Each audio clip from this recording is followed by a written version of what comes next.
Consider the last time you paid cash for your morning espresso or a quick snack. You likely handed over that familiar, wrinkled green banknote without a single moment of hesitation. Paper cash feels so deeply ingrained in our daily lives that envisioning the United States without it seems completely absurd.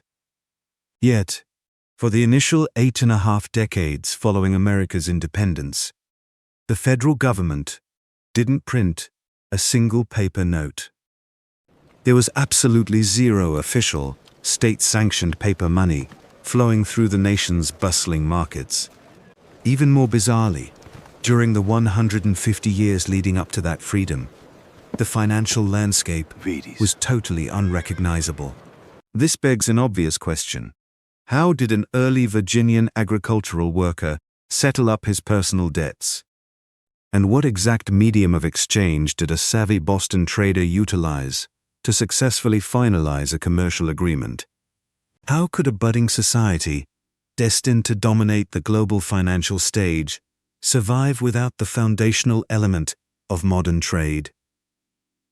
The reality involves a frantic and incredibly weird history featuring dried tobacco crops, ocean shells, and scattered overseas coinage.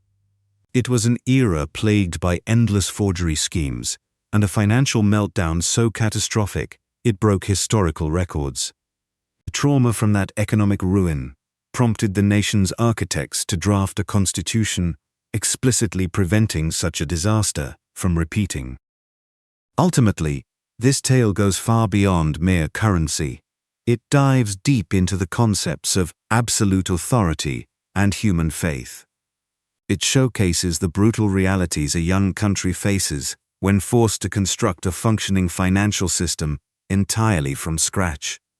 To truly understand, we must rewind the clock way past the Revolutionary War of 1776, traveling much deeper into the past. We have to return to the dawn of the 17th century, just as the earliest British pioneers set foot on the North American coast. Disembarking from their vessels, these pioneers entered an untamed wilderness, completely devoid of banks, treasuries, or any existing economic systems. In their homeland, commerce relied heavily on hard metallic money, utilizing silver pennies alongside traditional shillings and pounds. However, the mother country felt absolutely zero desire to export its valuable metallic wealth across a vast ocean. They weren't about to waste precious resources on a few vulnerable outposts, struggling to survive on the fringes of a wild, unknown landmass. To make matters even harder, the monarchy in London strictly banned these new settlements from striking any coinage of their own. This harsh restriction was far from a simple bureaucratic mistake. It was a carefully calculated political strategy. Back then, the authority to create and distribute money was deeply tied to the ultimate power of a sovereign state. The British Empire refused to offer these distant territories a single right that might suggest autonomy or self-governance. As a direct result, these early Americans found themselves trapped in a terribly restrictive financial bind. They possessed abundant agricultural harvests to trade, raw wilderness to cultivate, and endless daily business to conduct. Yet, they lacked a standard unit of trade, making it nearly impossible to keep everyday commerce flowing efficiently. Any meager amount of European physical money they actually managed to smuggle across the sea didn't stick around for long. Those precious few metal pieces were swiftly sent right back to the old world to cover the steep costs of vital imported supplies. Benjamin Franklin famously noted that whatever gold and silver trickled into the colonies was instantly vacuumed away to buy manufactured goods, leaving locals completely empty-handed. Left without real money, the early settlers had no choice but to improvise by reverting to humanity's oldest financial system: bartering. If a farmer possessed cattle but desperately required wheat, he simply sought out a neighbor willing to make that direct swap. While this concept sounds incredibly straightforward on paper, executing these trades in daily life proved to be an absolute nightmare. Picture yourself working as a local blacksmith in the Massachusetts Bay Colony around 1640. You are hungry and require flour to bake bread, yet the local miller has absolutely no use for your freshly forged horseshoes.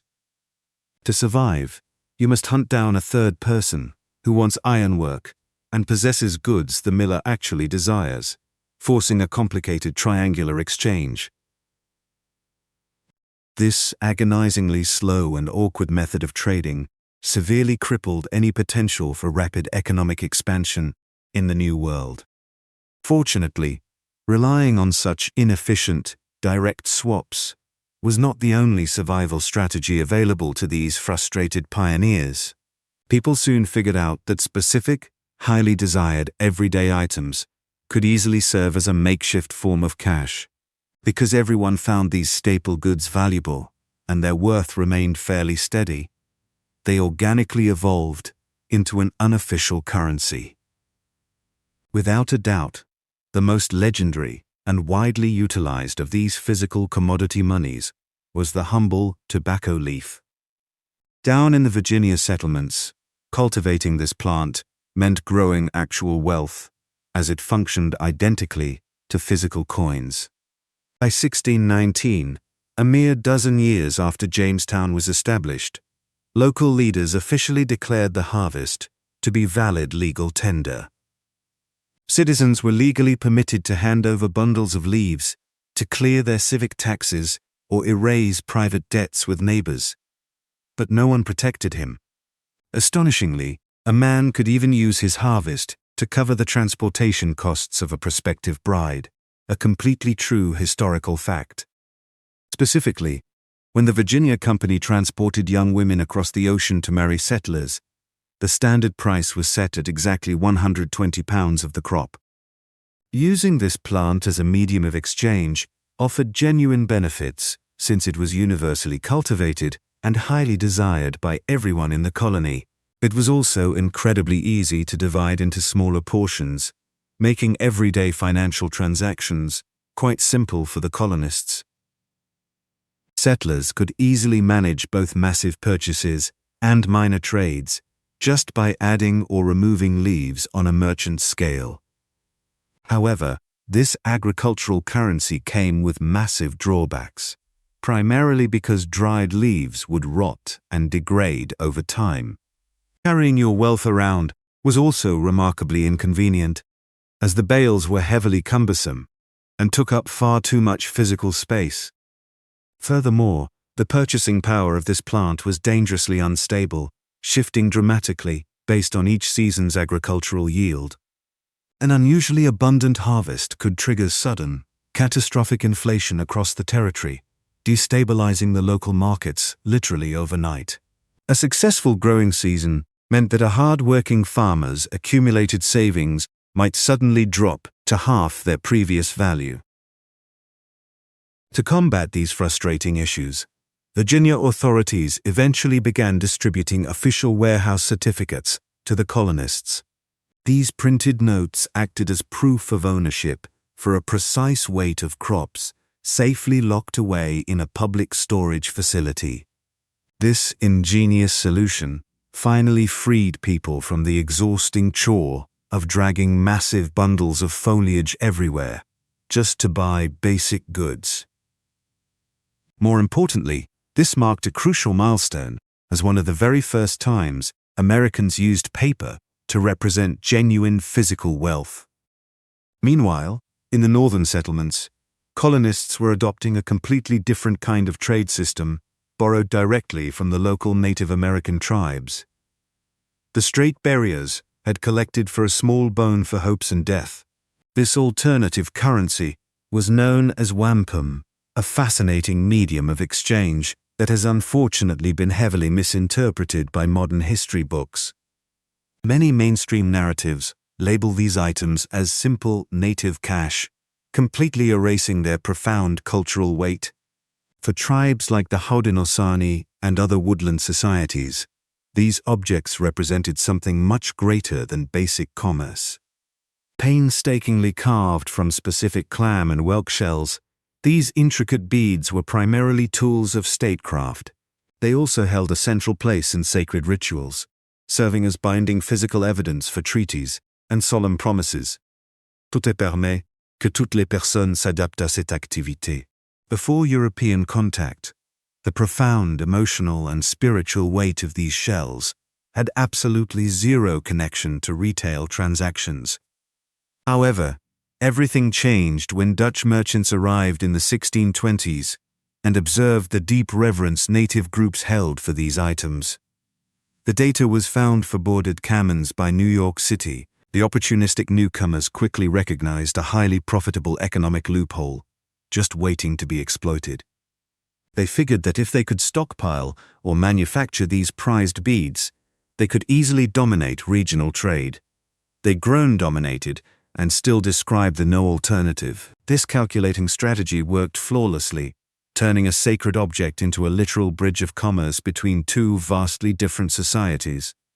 In fact, Massachusetts officially adopted this system, treating the shell strings as entirely legitimate money, starting in 1643. Colonial lawmakers even dictated specific values, decreeing that standard white shells were worth far less than the scarce purple ones. While the setup succeeded temporarily, this unique currency suffered from the exact same devastating vulnerabilities as agricultural money. Armed with heavy-duty metal tools, European settlers could carve the shells at speeds unimaginable with traditional native methods. This massive technological advantage meant the colonizers could artificially flood the market and inflate the money supply at a moment's notice. Part 4 and Part 5. Unsurprisingly, the British Crown loathed this unpredictable financial experiment and forcefully dismantled the entire system by the year 1660.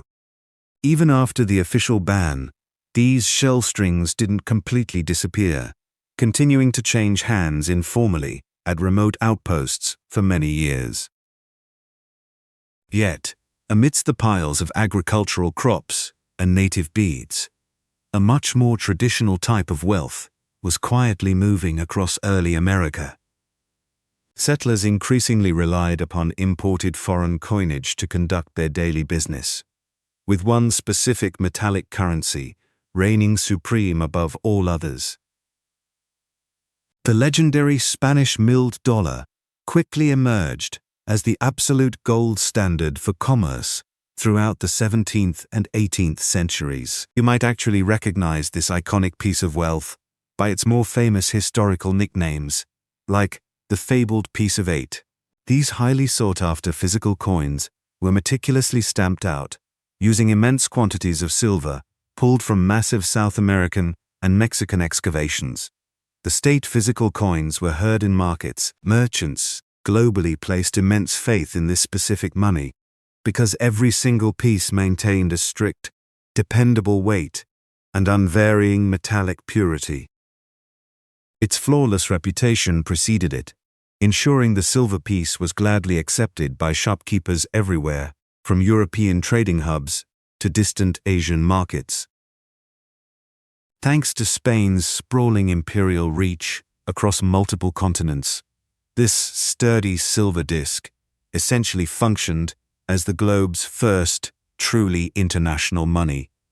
Back in the growing American settlements, actual British pounds were incredibly rare, and local substitute monies simply could not be trusted. Consequently, the robust Spanish silver piece naturally stepped in to fill that void, becoming the unquestioned backbone of the early colonial economy. Whether you were doing business in the bustling docks of New York or the busy streets of Charleston, this particular coin drove commerce. But to me, the most refined fan of my own life, traders and everyday citizens alike heavily relied on these imported silver rounds whenever they needed to finalize their most significant financial dealings. However, this widespread reliance on large silver pieces created a unique everyday problem leading to a truly mind-boggling historical practice most overlook. Whenever an early American shopper actually required smaller denominations to pay for cheaper goods, they would simply physically slice the solid silver. The profound glaciers great fish flavor within the palms were placed for a few months earlier. Since a single whole coin equated to exactly 8 reals, people chopped them into halves, fourths, or even eighths. These tiny, 8-sized silver wedges became known as bits, originating the famous American slang, 2 bits for a quarter. Because Spain's massive empire stretched across the globe, this fragmented currency practically functioned as the world's first universal money. This silver standard was so deeply rooted in local commerce that the newly formed United States based its own currency upon it. Through the Coinage Act of 1792, the Founding Fathers specifically tied the fresh American dollar's value to its Spanish counterpart. Astonishingly, these foreign silver pieces maintained their legal tender status in America for decades, finally being phased out in 1857. Yet, as the early colonial markets expanded rapidly, relying solely on imported metal and trade goods proved incredibly limiting. The growing society desperately required a dependable and scalable financial system to keep up with their surging commercial needs. This pressing necessity led to a truly groundbreaking moment in 1690, completely shifting the financial landscape of the Western world. Taking an unprecedented leap of faith, the Massachusetts Bay Colony became the very first Western government to issue printed paper currency. This radical financial experiment wasn't born out of careful economic planning, but rather arose from a moment of absolute desperation. The colony had recently engaged in a catastrophic military campaign against French forces up in Canada, known as King William's War. Following the disastrous operation, exhausted colonial troops trudged back home with full expectations of receiving their promised military wages. However, government officials found themselves facing a massive crisis upon opening the local vaults. The Massachusetts treasury was completely drained, leaving leaders scrambling to invent a way to compensate their angry, unpaid soldiers. Traditional foreign coins and bartered goods simply couldn't keep pace with the rapidly expanding colonial markets. This booming commercial landscape desperately required a dependable, highly scalable medium of exchange to function properly. That is why, in 1690, Massachusetts executed a groundbreaking financial maneuver entirely unseen in the Western Hemisphere. Instead of finding gold or silver, the local government made history by printing physical paper bills of credit.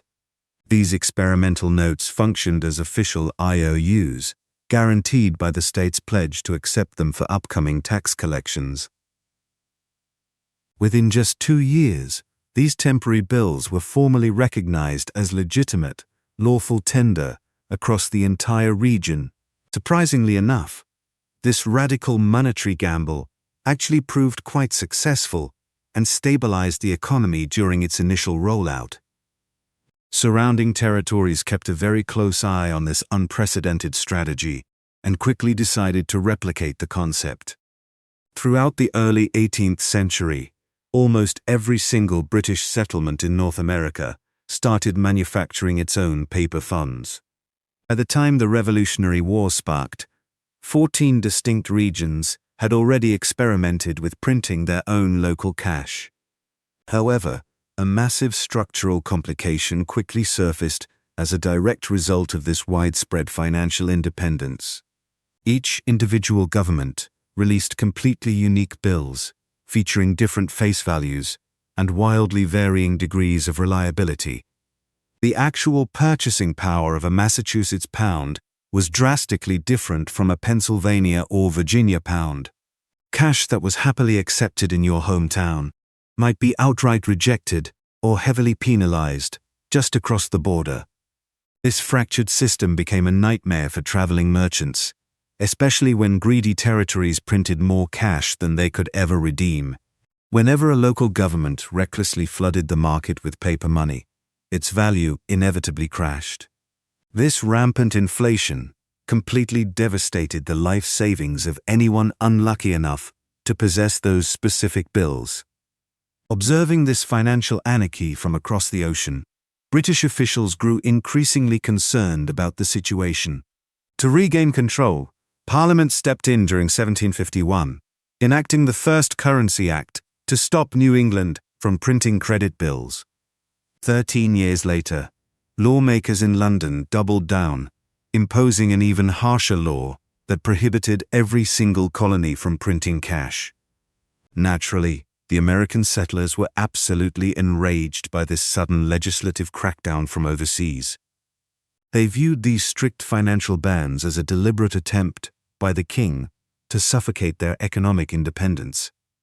While history books usually focus on the Stamp Act or the Boston Tea Party, these banking restrictions were just as inflammatory.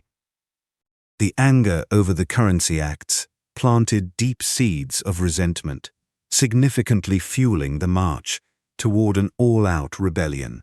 Soon after the escalating tensions reached their boiling point, open warfare erupted across the territories. As the Continental Congress convened in 1775 to coordinate the uprising against England, they hit a massive roadblock right away. Funding a full-scale armed conflict requires an astronomical amount of capital, and their treasury was essentially empty. The newly formed Congress lacked any legal authority to collect taxes from citizens, which was exactly the core motivation behind the rebellion. Securing substantial loans was practically impossible, because betting on scrappy rebels against the mighty British Empire was a terrible financial risk. Bola rota moria jampandia. Although the French would ultimately step in to offer crucial financial lifelines, during those early days, the revolutionaries were entirely desperate. They had the just of Los Angeles and played virtuous counsel. For decades, precious metals like gold and silver had been siphoned off to Britain, leaving the colonies with an agonizing shortage of hard cash. Left with absolutely no other viable options, the rebel leadership resorted to the printing press to fund their survival. By the summer of 1775, they gave the green light to produce $2 million of a brand new fiat currency. A quick stop is the former focus of the Colonial Institute. This freshly minted paper money would become famously known across the colonies as the Continental Dollar. To project an illusion of stability, these new bills were explicitly linked to the widely trusted Spanish milled dollar. To an interpoled component, a doctor has the dear to a doctor who has a car extinguished. The government formally promised citizens that every single paper note could eventually be traded in for physical precious metals. This bold guarantee heavily relied on the assumption that individual states would successfully gather future tax revenues to cover the debt. In theory, this economic strategy made perfect sense, but the actual real-world implementation quickly deteriorated into an absolute disaster. Local governments were expected to levy taxes and slowly pull these paper notes out of the market to maintain their value. Unfortunately, local authorities completely failed to uphold their end of the bargain, intentionally stalling and avoiding the necessary collections. Making matters drastically worse, several regions decided to simultaneously fire up their own independent printing presses. This uncoordinated surge of regional money completely drowned the colonial markets in a tidal wave of increasingly worthless paper. Meanwhile, a panicked Congress still needed to feed and arm their troops, so they simply continued churning out more currency. Fast forward 4 years to 1779, and a staggering $241 million of this fiat money had flooded the system. 322 shook plus fiat parties. To understand the sheer scale of this inflation, That massive sum easily dwarfed the entire pre-war annual production of the American colonies. The inevitable outcome quickly materialized as the purchasing power of this experimental currency absolutely plummeted. Inflation surged uncontrollably across the colonies, sending the cost of everyday goods soaring to astronomical new heights.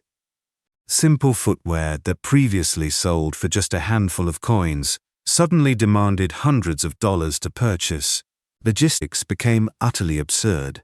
An entire cart overflowing with cash could scarcely buy a single wagon of provisions for Washington's troops. Oussama travers, the money lost so much legitimacy that one Philadelphia barber supposedly used the worthless bills to redecorate his shop walls. In another town, locals found dark humor in the crisis by tarring a dog, sticking banknotes to its fur, and parading it around.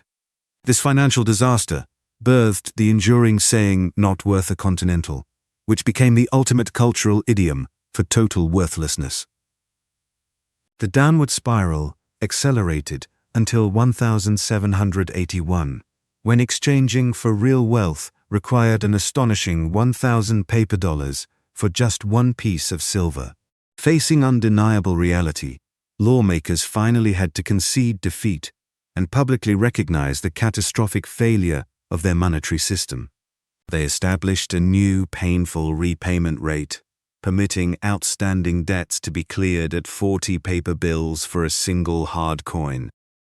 Stripped of its formal language, this restructuring amounted to nothing less than a massive, unstated bankruptcy by the newly formed government. Everyday citizens, ranging from frontline soldiers to local merchants and rural farmers, ultimately bore the brutal brunt of this financial ruin. The very patriots who bled for the nation's freedom suddenly found their hard-earned compensation reduced to nothing more than decorative scrap paper. This widespread economic devastation inflicted a profound, lingering psychological trauma on the collective consciousness of the young country. Those bitter memories of complete financial collapse hung heavily over the delegates as they later gathered to draft a new framework in Philadelphia. The Founding Fathers had witnessed firsthand how their own printed bills transformed into a source of profound public embarrassment. They recalled how skyrocketing prices annihilated personal savings, shattered public confidence, and almost derailed the entire revolution. Fueled by this bitter hindsight, they resolved to prevent such a catastrophic financial crisis from ever repeating itself.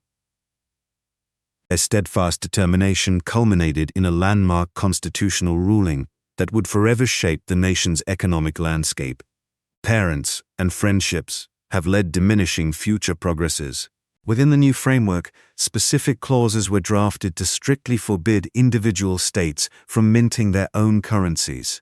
Furthermore, state authorities were entirely banned from issuing paper notes or forcing citizens to accept anything besides precious metals to settle debts. The authority to strike coins and determine their exact worth was instead exclusively granted to the newly formed federal administration. However, a glaring omission remained within the text. There was absolutely no mention of the national government possessing the right to print paper bills. 3 equivalent, positive, under noble, and pacific reaction. This noticeable silence wasn't an accident, but a highly intentional strategy deliberately designed by the nation's architects. They envisioned a robust financial system anchored firmly by tangible assets, relying strictly on the undeniable physical worth of gold and silver.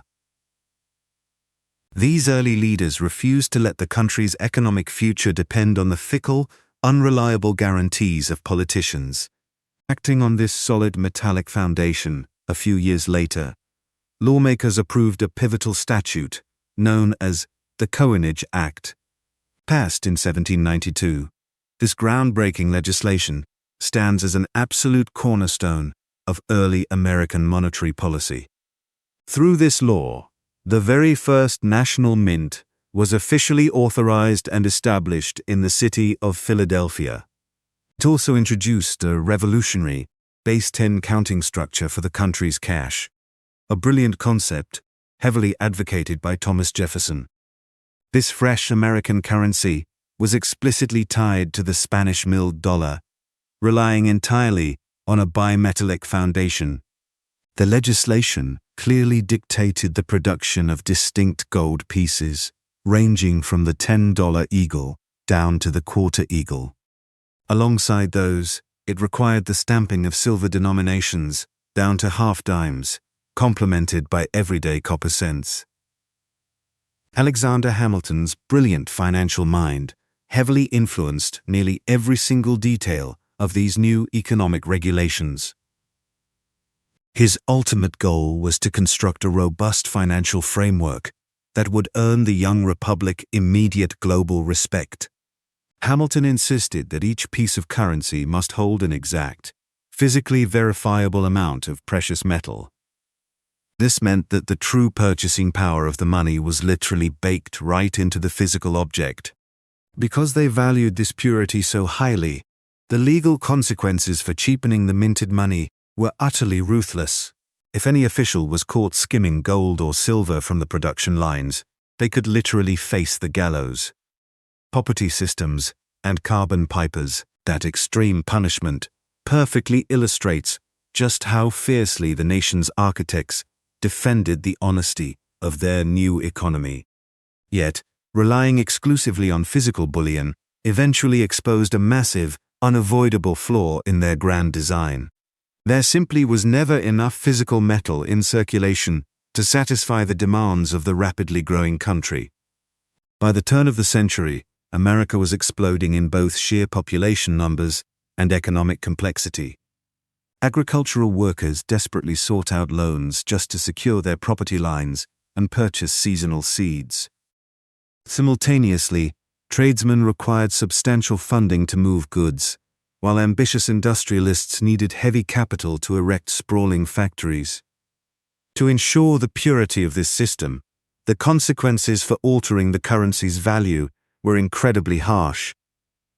In fact, any mint official caught skimming gold or silver from the nation's supply faced the ultimate punishment: death. The Founding Fathers viewed the absolute integrity of their new monetary system as a matter of national survival. Tea talks called past SIDS and small goals for years of siblings. Despite these strict standards, the actual production facilities fought an uphill battle to press enough physical currency. During its initial 12 months of full operation, the facility barely squeezed out 11,000 copper pennies. Precious metal pieces proved even more difficult to keep in domestic circulation, as they were constantly stashed away or sent abroad. The root of this issue lay in the Coinage Act, which fixed the domestic exchange rate at 15 parts silver to 1 part gold. Unfortunately, global trading hubs operated on a completely different valuation scale for these precious metals. This discrepancy meant that newly struck American gold pieces held a higher value as mere scrap metal than as actual spending money. Opportunists quickly realized they could liquidate the coins or ship them across the ocean to cash in on the raw material. Silver dollars suffered a similar fate, constantly vanishing as they were hauled off to the Caribbean to settle international trade accounts. The second genius pauling of the vibrant festival. To halt this relentless drain, lawmakers were forced to completely pause the production of silver dollars and gold eagles for several years. Consequently, even with an operational national mint, America suffered from a perpetual drought of usable, everyday cash. To fill the void, citizens relied heavily on foreign coins, like Spanish dollars, French francs, and British guineas, to conduct their daily business. These overseas currencies remained officially recognized as legal tender for decades, creating a massive void that desperately needed to be filled. This severe lack of circulating money presented a massive opportunity, and independent financial institutions were eager to step in. At the dawn of the 19th century, banks operating under state charters started rolling out their very own paper bills. Crucially, these new bills were not federal money. They were essentially personalized IOUs created by independent entities. Each printed piece of paper was simply a guarantee that the holder could swap it for a precise quantity of precious metals back at the bank. On paper, this concept seemed completely logical and offered a clever workaround for the nation's financial woes. Institutions would stockpile a foundation of real bullion while printing notes that equaled just a portion of that tangible wealth. This clever mechanism allowed the available monetary supply to grow far past the rigid constraints of actual minted coins. However, the reality of implementing this system quickly devolved into absolute financial anarchy across the country. Fast forward to 1810, and America was suddenly flooded with more than 90 state-sanctioned banks pumping out their own unique cash. They burnt out their contest for the past 12 years. Within a single decade, that figure had exploded past 300, continuing to multiply rapidly into the 1830s. Every individual institution designed entirely unique bills with random denominations, leading to a dizzying array of confusing paper money. Furthermore, a bill's actual purchasing power constantly fluctuated based on the institution's perceived trustworthiness and your physical distance from its headquarters. For instance, a bill backed by a wealthy Philadelphia institution would likely be accepted perfectly at face value right within city limits. Yet, if you tried spending that exact same currency in the Pennsylvania countryside, merchants might penalize it with a steep 20% discount. In fact, he must have just a stock in his guarantee. Meanwhile, paper originating from a tiny Ohio outfit could lose half its value in New York, or become entirely worthless if the business collapsed. Everyday shopkeepers and craftsmen were forced to make sense of this chaotic financial nightmare on a daily basis. Simply glancing at a piece of paper was never enough to determine its actual street value. Instead, business owners had to carefully evaluate the financial stability of whichever obscure establishment issued the money. Acquiring that kind of intricate banking information demanded a highly specific, almost insider level of expertise. This desperate need birthed an incredibly bizarre genre of literature within American commerce known as the banknote reporter. These compact, easily portable reference books were printed on a continuous basis to keep up with the shifting economy. Inside, they catalogued thousands of regional currencies, meticulously detailing their latest exchange rates across various states. Crucially, the pages also contained urgent alerts detailing known fake bills circulating throughout the territory. Shop owners guarded these essential manuals at their counters, relying on them, much like a bartender trusts a drink guide. They would constantly thumb through the thin pages to verify if a customer's payment was actually genuine. Once verified, the guide would then help them calculate the exact purchasing power of that specific paper. Things escalated to the point where America had over 8,000 entirely distinct forms of cash swapping hands.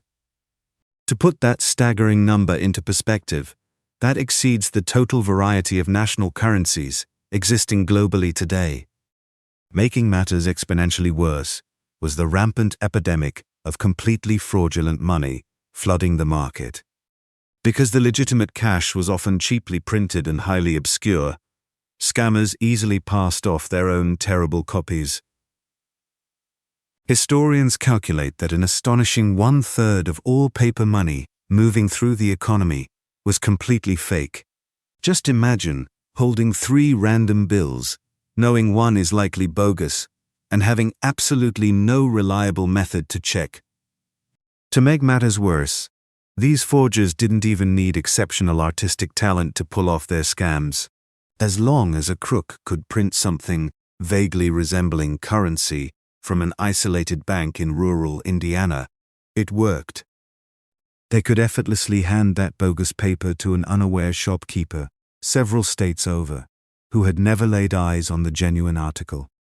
This utterly chaotic stretch of history, spanning roughly from 1837 down to 1863, was dubbed the free banking era. It essentially served as the lawless Wild West for the early American financial system.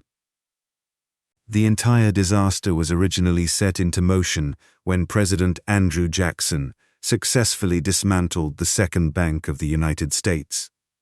To think of Jackson as an architect, however, to truly grasp his intense motivation for destroying the institution, you need to examine who he was as a person. He was a rugged frontiersman, a celebrated military hero, and a fierce populist championing the common citizen. Most importantly, he harbored a profound, almost instinctual hatred for financial establishments and any form of printed wealth. This deep-seated grudge began much earlier in his career, when he agreed to take banknotes for a real estate deal. The men who bought his land quickly went bankrupt, suddenly rendering all the cash they had given him entirely worthless. That unexpected financial collapse pushed the future president right to the terrifying edge of absolute personal ruin. That bitter betrayal burned itself into his memory, fueling a relentless crusade against banks for the rest of his life. From that point forward, he firmly believed that genuine wealth consisted exclusively of tangible gold and silver coins you could physically hold. To manage the chaotic financial landscape of the time, the Second Bank of the United States was established in 1816. By both dishes and all sessions under the class, this unique organization operated as a blend of public and private interests, running out of a Philadelphia headquarters under a 2-decade mandate. The federal government maintained a 20% stake in the enterprise, utilizing it as their primary agent for daily financial affairs. It took charge of crucial government duties, successfully managing tax collections, handling official payouts, and safely storing federal reserves. More crucially, this powerful institution functioned essentially as a national central bank, keeping a tight leash on how local branches operated. By strategically manipulating the flow of currency, the organization effectively controlled the nation's overall money supply and economic pulse. If the directors wanted to restrict lending, they would demand that state banks exchange their printed paper notes for physical precious metals. B. The city has grown in 2015, which we find families engaged. Such an aggressive tactic rapidly drained the regional banks' vaults, compelling them to immediately scale back their loan approvals. Far away, by joining George Guana, opening NILEX 5.2. Conversely, if the goal was to encourage economic growth, they simply held on to the paper bills, giving state banks room to lend freely. That delicate balancing act was skillfully managed by Nicholas Biddle, who took the helm as the institution's leader in 1823. Under his steady guidance, the financial machinery ran remarkably smooth, bringing a much-needed calm to the turbulent national markets. Galloping inflation was successfully restrained, and the country's currency finally gained a reliable consistency it had previously entirely lacked. Despite these undeniable economic triumphs, the president fiercely despised the establishment, viewing it not as a savior, but as a terrifying beast. He was deeply convinced that this financial giant hoarded an unacceptable amount of influence, dangerously centralizing power in the hands of an elite few. Close the eyes in the window, transfer the Arabian sun to the prize. This privileged class was primarily clustered in the Northeast, living worlds away from the daily struggles of the working class. Was the moment to be derived from a few $1 million? Everyday farmers and laborers in the South and West felt helpless, manipulated by detached financiers who ignored their welfare. The president's fiery suspicions weren't entirely baseless, as the powerful institution did show clear favoritism towards specific wealthy factions. Furthermore, this colossal economic force operated with virtually zero democratic oversight from the voting public it so heavily affected. Taking decisive action in 1832, Jackson famously rejected the legislative bill that would have extended the institution's operating charter. In a legendary public statement, he condemned the establishment as a direct danger to personal freedom and regional autonomy. He positioned his bold denial as a protective shield for common citizens against a profoundly corrupt, moneyed aristocracy. His uncompromising decision held firm, and the embattled institution officially lost its federal mandate to operate in 1836. For almost 8 decades, the nation would go without a supreme financial authority, waiting until the Federal Reserve's birth in 1913. However, the immediate aftermath of this fierce political battle unleashed the exact economic turmoil that defenders had warned about. Bereft of any overarching authority to control the flow of money, individual states frantically scrambled to take charge. Across the country, local governments rapidly enacted wildly permissive legislation meant to deregulate the entire financial sector. Suddenly, the traditional barriers to entry vanished, opening the floodgates for a massive wave of unregulated local lending operations. NHCDH founder, all an aspiring financier needed was to scrape together a tiny bit of initial cash and meet basic requirements. With just a modest deposit, absolutely anyone could declare themselves a banker, setting the stage for unprecedented financial anarchy. Jackson's successful veto framed the conflict as a righteous battle against greedy elites, officially killing the bank's charter in 1836. It would take nearly 8 decades, culminating in the 1913 creation of the Federal Reserve, for America to see another central financial authority. Without a national institution to monitor the money supply, the exact economic disaster that Jackson's critics had feared quickly became a harsh reality. This chaotic financial landscape, fueled by those newly relaxed local laws, birthed the infamous period known as the era of the Wildcat Bank. A peculiar nickname allegedly stemmed from the fact that many of these branches were hidden in wilderness areas inhabited mostly by roaming beasts. Presently, in the Gate of Stars and Beasts, founders purposefully chose these incredibly remote locations to ensure it was nearly impossible for customers to show up demanding their promised gold. Even though a handful of these isolated institutions were managed by upstanding citizens, a staggering number were nothing more than blatant criminal schemes. Historical accounts, while perhaps slightly embellished, tell of government auditors traveling deep into the frontier to verify these banks' precious metal reserves. The inspectors would pry open wooden kegs, expecting solid wealth, only to find them stuffed with heavy scrap iron and rusted nails. The scammers had simply sprinkled a thin layer of genuine coins over the junk, creating a flawless illusion of total financial stability. Other extraordinary tales describe a single barrel of real gold being secretly transported from town to town, constantly dodging the pursuing inspectors. The common gold storm started with no plastic taker. These fraudulent operations would aggressively print massive piles of incredibly official-looking paper currency and distribute it everywhere they could. After circulating their fake wealth as broadly across the region as possible, the founders would abruptly abandon town and vanish entirely. This devastating disappearing act left countless unsuspecting citizens holding stacks of beautifully designed, yet entirely worthless, pieces of paper.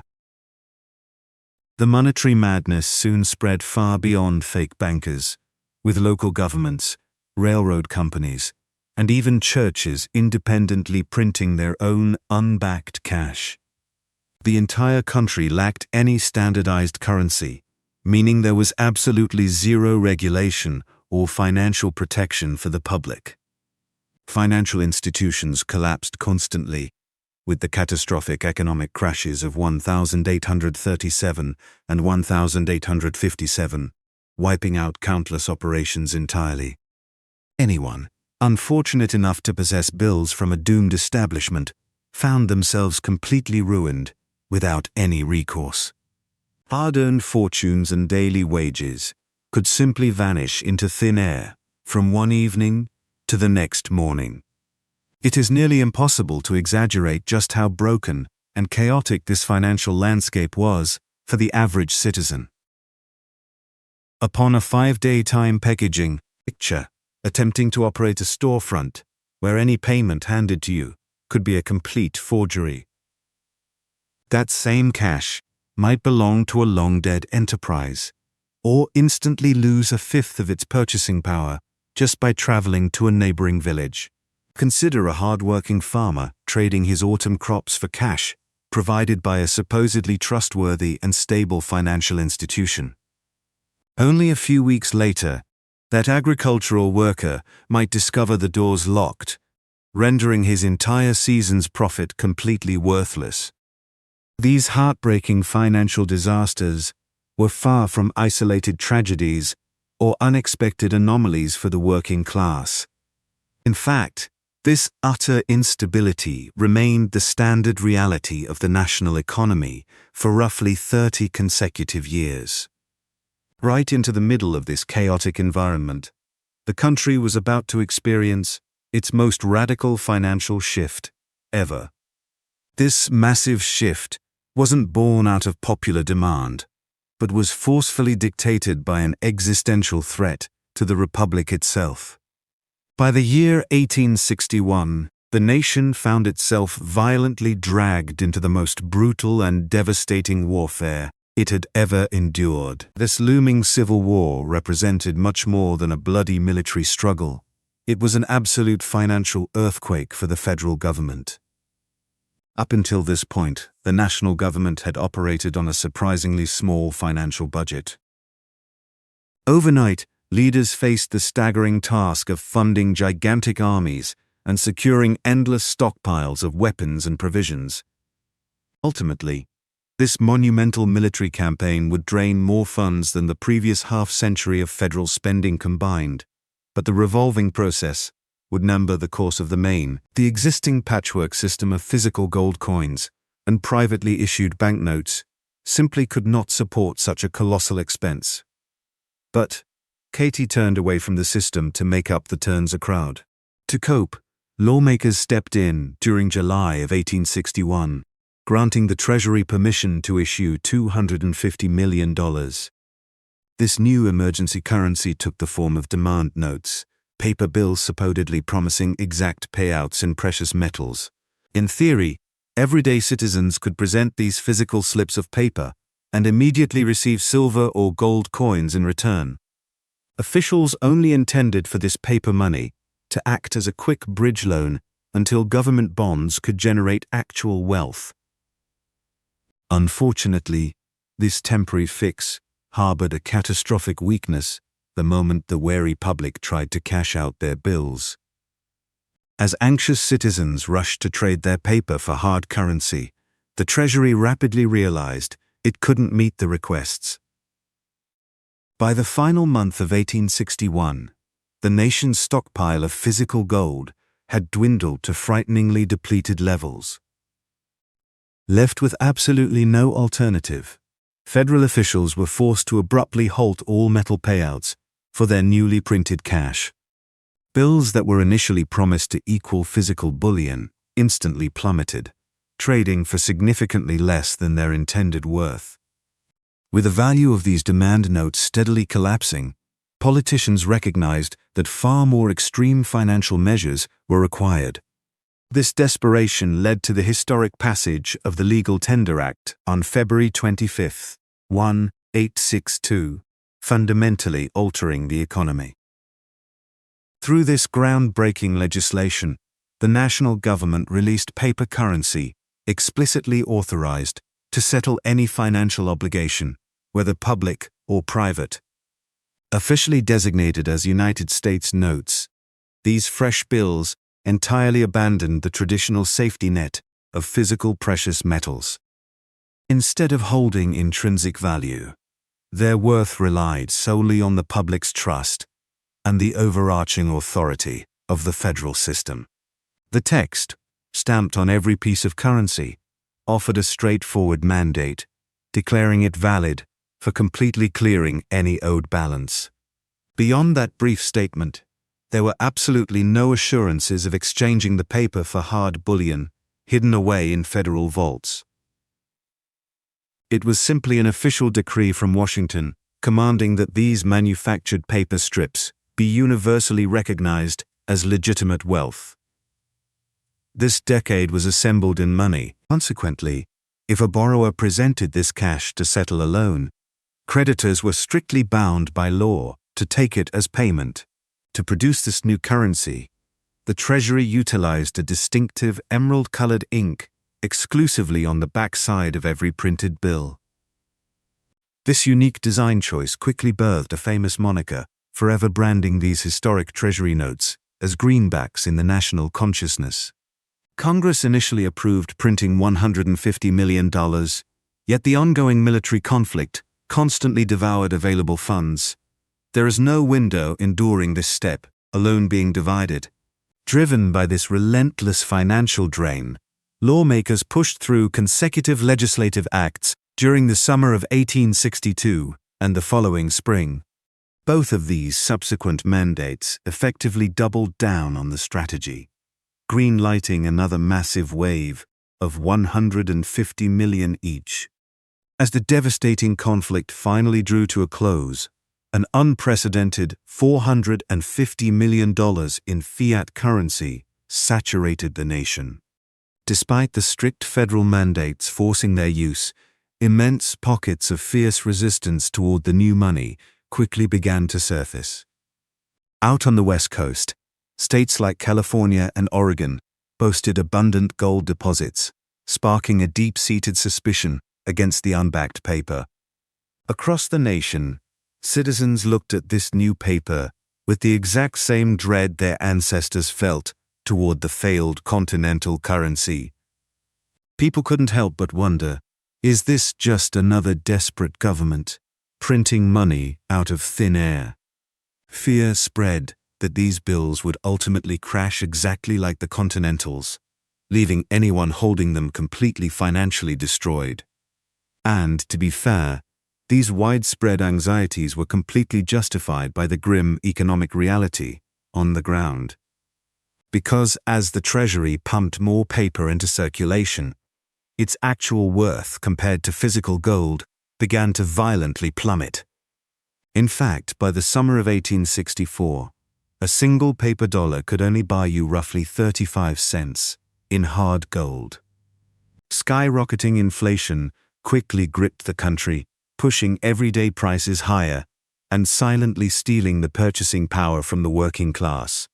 Even the troops risking their lives on the battlefield received wages that were virtually worthless compared to when they first signed up. Quote, reinforce what privileged in spine was taken to the center of dearly. Yet, against all these terrifying odds and historical precedents, this controversial green-tinted paper somehow managed to endure the crisis. Unlike previous regimes, this federal government possessed the crucial authority to enforce strict income taxes and levy heavy tariffs. This newfound fiscal power gave the state a solid foundation, ensuring the money was backed by the raw economic might of a unified nation. Ultimately, the desperate wartime measure permanently transformed how money functioned, laying the groundwork for the modern American financial system we know today. The era of chaotic, unbacked colonial notes was gone forever, replaced by a resilient national currency that fundamentally reshaped global economics. That fragile piece of paper, born in the fires of civil war, didn't just survive the conflict. It ultimately conquered the world. If you enjoyed this deep dive into the turbulent history of our money, hit that subscribe button and let me know your thoughts in the comments below. The source of attractive mobile service panel is greatly immediate for economic members.